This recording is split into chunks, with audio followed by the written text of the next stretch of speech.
Une personne sur 50 est autiste et cela s'exprime par des particularités qui peuvent être très différentes. L'autisme est un trouble majeur de la communication et de la sociabilité, associé à un comportement atypique. Ces personnes ont aussi des troubles sensoriels et tous ces symptômes peuvent rendre l'inclusion dans la ville difficile.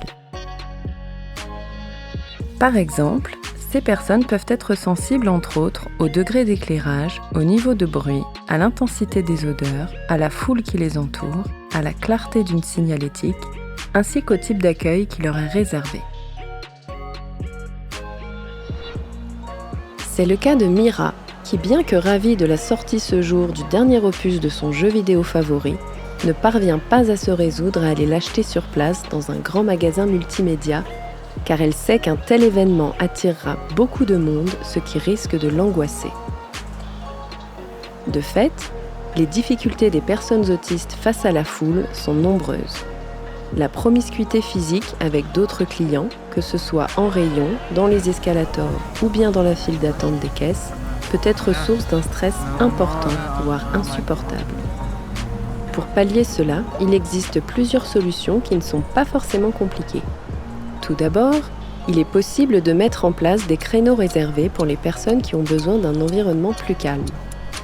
Certaines enseignes ont d'ailleurs déjà mis en place des heures silencieuses durant lesquelles les lumières et la musique sont réduites et pour lesquelles le personnel est spécifiquement formé à être plus discret.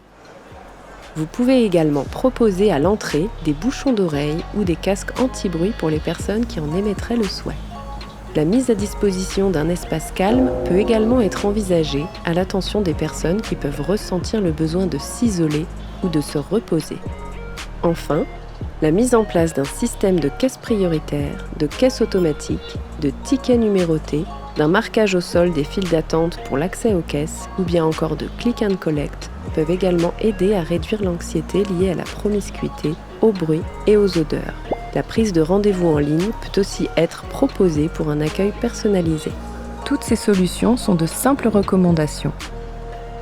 Reste à chaque commerce à estimer ce qui lui est possible ou non.